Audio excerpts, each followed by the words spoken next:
Vote দিয়েছে, তারা দিতে চায়নি তবুও দিয়েছে, জোর করে ভোট করিয়েছে, টিএমসি কে ভোট দিয়েছে আমাদেরকে। ভোট দিতে পেরেছেন শেষমেশ?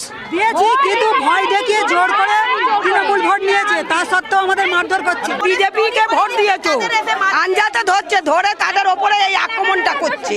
পরের কথা হচ্ছে আমার ফোনে আমি কিভাবে স্টোরি ছাড়বো বা আমি কিভাবে কিছু শেয়ার করব ভিডিও, সেটা যদি বিজেপির হয়, জয় শ্রীরাম বলে, সেটাতেও থ্রেট দিচ্ছে পাড়াতে তার সাথে দেখা হলে, যে তোরা এরকম কেন দিচ্ছিস।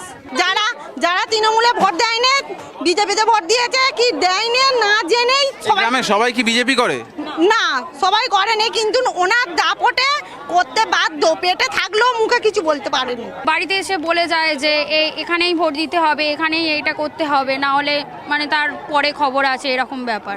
আজ নির্বাচন কমিশন কেন্দ্রীয় বাহিনী আছে বলেই গ্রামের এই সমস্ত মহিলারা তাদের আসল সত্যিগুলো তুলে ধরতে পারছে। তারা সাহস করে সামনে এসে মিডিয়ার সামনে তারা যে নরক যন্ত্রণা গত 15 বছর ধরে ভোগ করছে সেগুলো তারা মিডিয়ার সামনে বলতে পারছেন।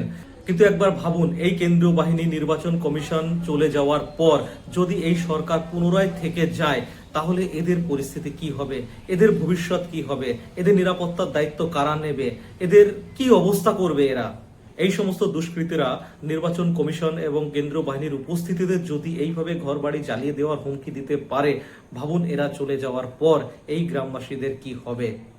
আর এ বিষয়ে আপনার কি মতামত কমেন্ট সেকশনে অবশ্যই জানান। চ্যানেলটি সাবস্ক্রাইব করে রাখুন, এই ধরনের আপডেট পেতে থাকবেন।